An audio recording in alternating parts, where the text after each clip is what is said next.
innamal ilmu bita'allum, sesungguhnya ilmu itu harus dengan belajar.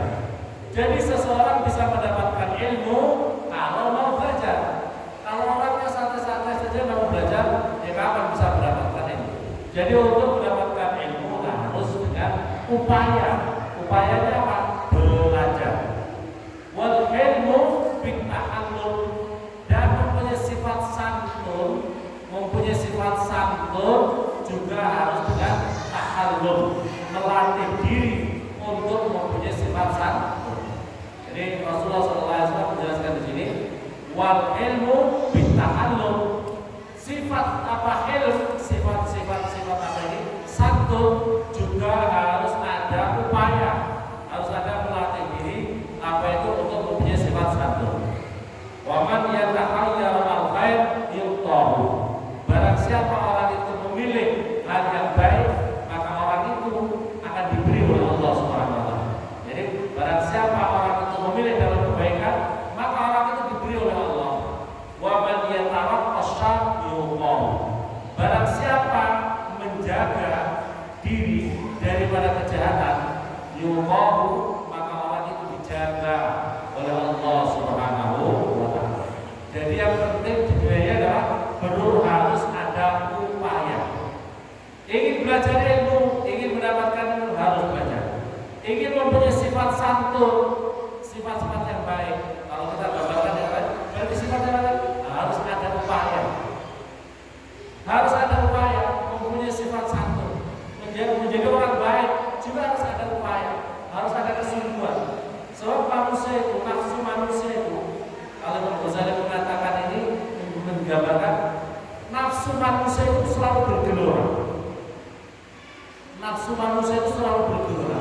Seperti ibaratnya kuda yang liar, maunya bebas lepas tanpa terkendali. Maunya bebas lepas tanpa, itulah nafsu manusia. Maka harus ada upaya untuk mengendalikan. Maka harus ada upaya untuk mengendalikan daripada sifat liar. Maka oleh karena itu waqala Habib Salim bin Abdullah Asy-Syadili, man ta'allum, dan ini harus pentingnya guru. Pentingnya harus kita belajar dengan waqala Habib Salim bin Abdullah Asy-Syadili, seorang ulama, seorang wali Allah, disebut dengan sultan ilm atau sultannya, rajanya ilmu. Habib Salim bin Abdullah Asy-Syadili, man ta'allama al-fiqha min al-kitab ghayyara al-ahkam. Kata beliau, barang siapa belajar ilmu fikih tapi dari buku saja, tidak dari guru, maka dia akan merubah hukum fikih, akan merusak hukum fikih. Wa man ta'allama minal kitab qatala anam. Barang siapa belajar kedokteran, belajar ilmu menyembuhkan, belajar ilmu kedokteran, ilmu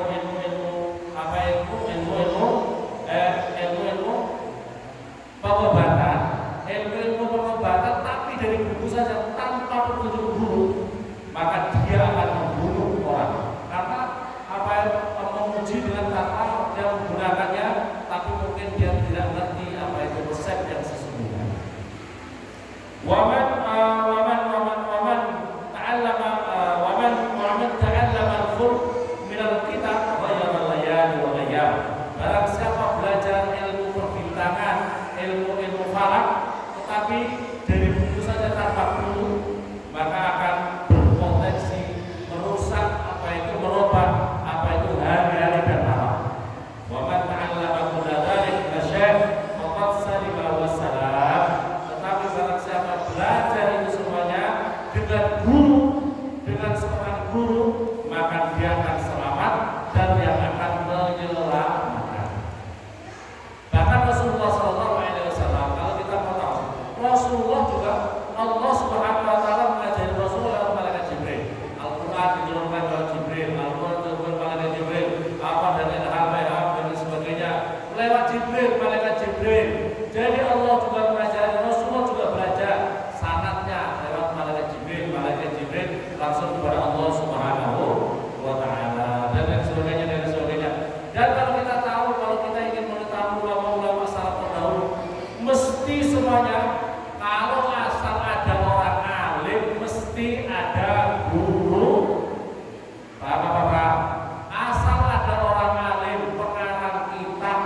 orang Islam yang keras, Islam yang justru merusak citra umat Islam itu sendiri. Karena apa? Dia belajar agama tidak dengan gurunya. Orang bicara agama tidak dengan guru, tidak punya guru. Ini yang menjadi masalah muslimin. Padahal orang yang berilmu seharusnya menjadi jiwanya orang yang mempunyai sifat ilmu, mempunyai sifat yang santun. Maka Nabi Sallallahu Alaihi Wasallam, ilmu seharusnya mengantarkan khasyah, mengantarkan hatinya menjadi lembut. Ilmu itu harusnya menjadikan apa itu intama ulama, intama yasallaha min ibadihil ulama. Sebenarnya orang yang alim itu menyebabkan itu wujudnya adalah khasyah. Khasyah semakin takut kepada Allah Subhanahu wa taala. Maka Nabi Sallallahu Alaihi Wasallam, "Utlubul ilma wa utlubu ma'al ilmi as-sakinah." Rasulullah Sallallahu Alaihi Wasallam, carilah ilmu, tuntutlah ilmu, belajarlah ilmu. Watlubu ma'al ilmi, carilah dengan ilmu itu juga as-sakinah, tenang, damai. Dengan ilmu menjadi tenang. Wal ilma, dan santun. Rasulullah mengajarkan kepada kita, perintah kepada kita, belajar ilmu, tuntutlah, belajarlah ilmu agama. Terus kemudian belajarlah pula dengan ilmu agama itu yang mengantarkan sakinah wal ilm, rasa damai, tenang, wal ilm, dan santun. Jadi ilmu itu seharusnya mengantarkan sakinah, mengantarkan santun seseorang. Orang punya ilmu pada santun, kaku, kasar, keras, sesama orang beragama terus kemudian kasar. Wah, ini yang apa ini enggak mengikuti perintah Rasulullah SAW. Perintahnya Nabi belajar ilmu dan belajar pula dengan ilmu sakinah wal ilm. Lainu liman ta'allamuna, bersifat lembutlah kalian semuanya kepada orang-orang yang apa itu kalian ajari. Jadi kalian kalau bersama orang-orang yang kalian ajari, yang lembut, ya, yang santun. Waliman yata'allamuna minhu, dan kepada seseorang yang kamu belajar darinya. Kepada orang yang kamu belajar darinya harus lembut, jangan kasar, jangan kokoh, jangan senang duit, susah diatur. Wala takunu min jababil, dan janganlah kamu menjadi orang-orang yang orang-orang yang kasar. Jawab itu orang-orang yang kasar. Atau kalau menjadi orang berilmu, orang-orang yang jababir, orang yang suka memaksa, orang-orang yang memaksa. Fayadribu jahlakum ilmakum, maka kemudian kalau kamu suka jababir, sombong, lakon, susah seperti ini, maka akan kebodohan kamu yang akan mengalahkan sifat santun kamu. Fayadribu jahlakum ilmakum, maka ilmakum, kelembutan kamu, kesantunan kamu akan dikalahkan oleh kebodohan kamu. Asal bihada ila ada takabbur wa tajabbur walladhi yahiju ghadab wa yamna min al-hayy wal layl.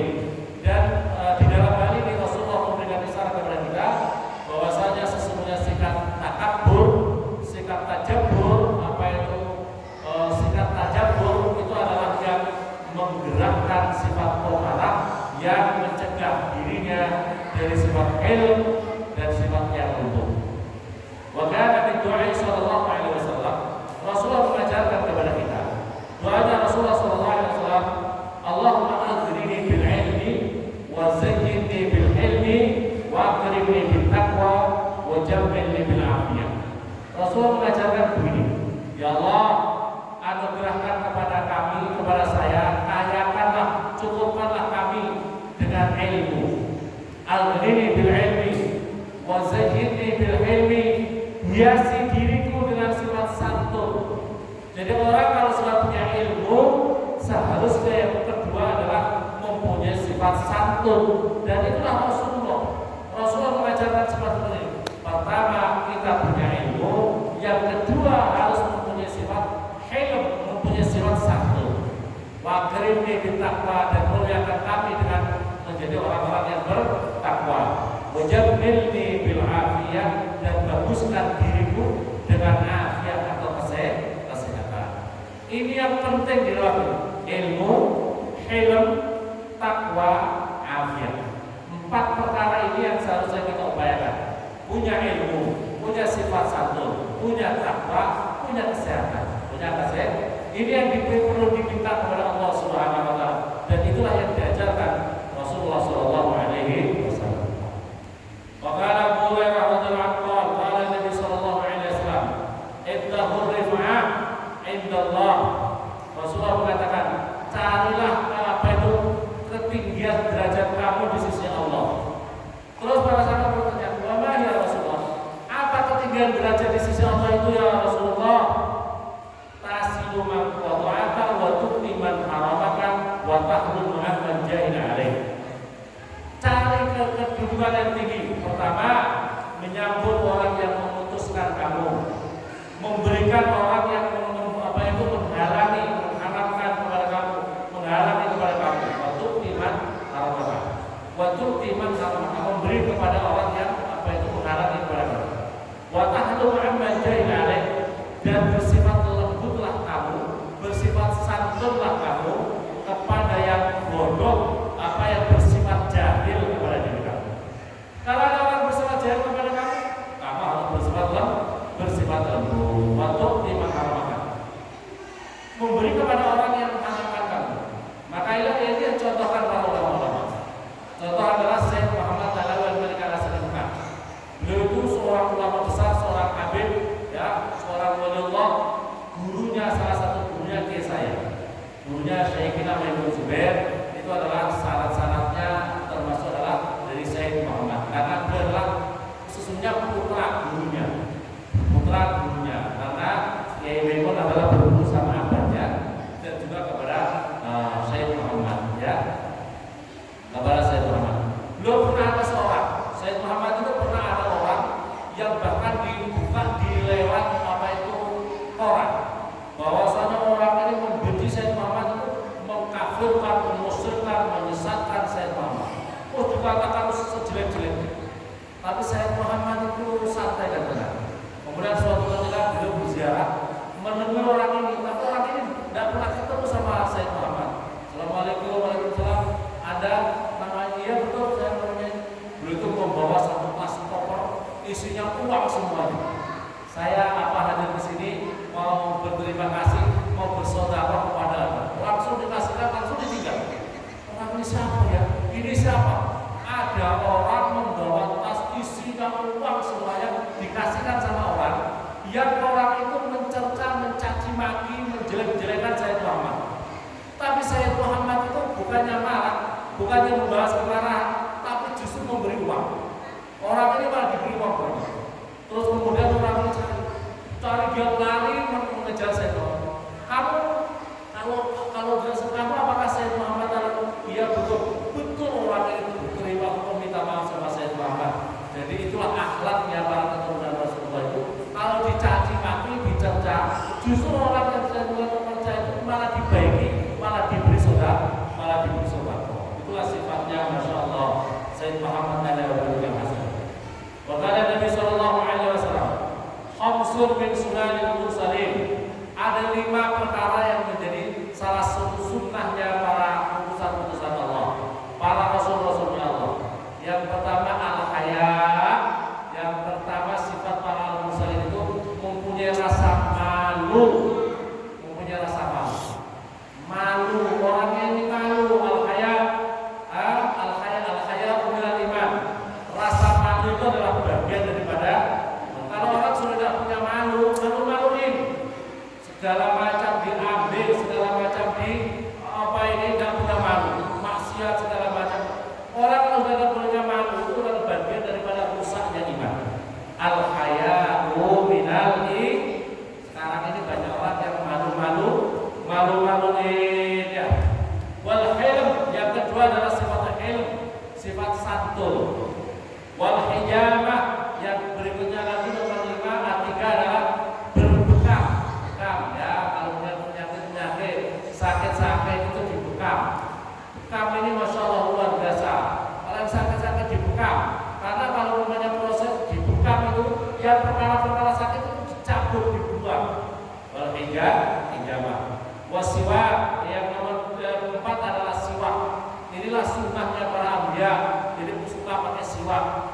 Wa ta'atur, yang kelima adalah memakai harum, pakai harum.